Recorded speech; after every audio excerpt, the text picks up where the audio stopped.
Last chapter में हमने पढ़ा था कि शॉर्ट रन इक्विलिब्रियम आउटपुट कैसे डिसाइड होता है।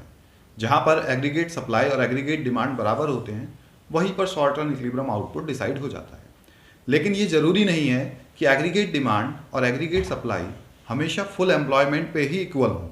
कभी कभी एग्रीगेट डिमांड और एग्रीगेट सप्लाई फुल एम्प्लॉयमेंट से पहले भी इक्वल हो जाते हैं और कभी कभी वो फुल एम्प्लॉयमेंट के बाद भी जाकर इक्वल होते हैं। इन दोनों ही कंडीशंस को इस चैप्टर में हम डिटेल में पढ़ेंगे, जिन्हें नाम दिया गया है deficient demand and excess demand. मेरा नाम है तरुण और आप हैं मेरे चैनल क्रिएटिव इकोनॉमिक्स पर। आइए शुरू करते हैं आज के इस वीडियो को।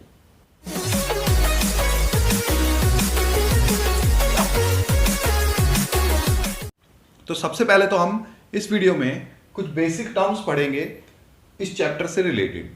डेफिशिएंट डिमांड और एक्सेस डिमांड से रिलेटेड कुछ बेसिक टर्म्स जैसे कि फुल एम्प्लॉयमेंट क्या होता है, वॉलंटरी एंड इनवॉलंटरी अनएम्प्लॉयमेंट क्या होता है, नेचुरल अनएम्प्लॉयमेंट क्या होता है, फ्रिक्शनल एंड स्ट्रक्चरल अनएम्प्लॉयमेंट क्या होता है और under employment and full employment equilibrium किसे कहते हैं। आज के इस वीडियो में हम ये बेसिक टर्म्स जानेंगे। सबसे पहली टर्म मैं आपको बताने वाला हूं, that is full employment. Full employment का मतलब होता है कि किसी इकोनॉमी में जितने भी लोग हैं, all those people who are willing to work at the existing wage rate are getting work. किसी इकोनॉमी में अगर सारे लोग जो भी काम करने के इच्छुक हैं, काम करना चाहते हैं eight the existing wage rate और उनको काम मिल जाता है, तो हम कहते हैं कि उस इकोनॉमी में फुल एम्प्लॉयमेंट है। मतलब कोई भी आदमी बिना अपनी इच्छा के बेरोजगार नहीं है। इसमें वो लोग इंक्लूड नहीं है जो अपनी मर्जी से काम नहीं करना चाहते, जो कह रहे हैं मुझे तो ज़्यादा सैलरी चाहिए या फिर मैं ये काम नहीं करूँगा। फुल एम्प्लॉयमेंट का मतलब केवल यही होता है कि वो सारे लोग जो काम करना चाहते हैं एग्जिस्टिंग वेज रेट पे, अगर उनको काम मिल जाता है तो हम कहते हैं कि उस इकोनॉमी में फुल एम्प्लॉयमेंट है।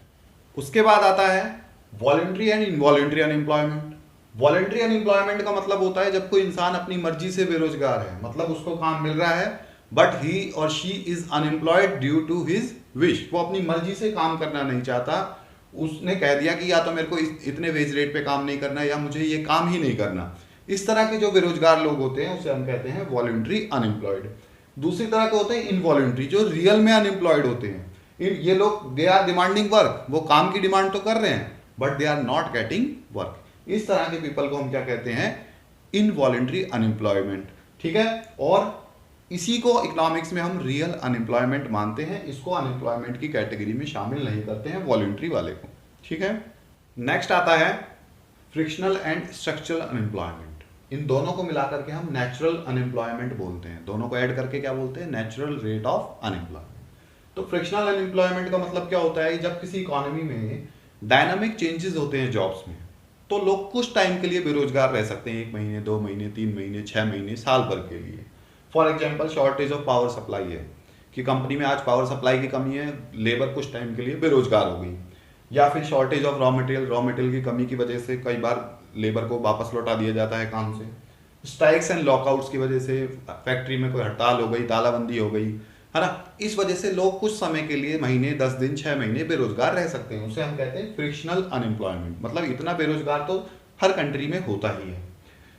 एक इसमें आता है स्ट्रक्चरल। स्ट्रक्चरल अनएम्प्लॉयमेंट का मतलब होता है जब किसी इकोनॉमी का स्ट्रक्चर धीरे धीरे चेंज होता है टाइम के साथ साथ। स्ट्रक्चर कैसे चेंज होता है, जैसे कि काम करने की नई टेक्निक्स आ जाती हैं, है ना, कि अब जो काम पहले कंप्यूटर से नहीं होते थे वो अब कंप्यूटर से होते हैं। तो जिन लोगों को कंप्यूटर नहीं आता है उन्हें कंप्यूटर सीखना पड़ेगा काम करने के लिए। तो इस तरह के अब कुछ टाइम के लिए वो बेरोजगार रहेंगे, या फिर उन्हें वो टेक्नोलॉजी पुरानी यूज करनी आती थी, नई टेक्नोलॉजी उन्हें यूज करनी नहीं आती है, तो कुछ समय के लिए उनको बेरोजगार रहना पड़ेगा।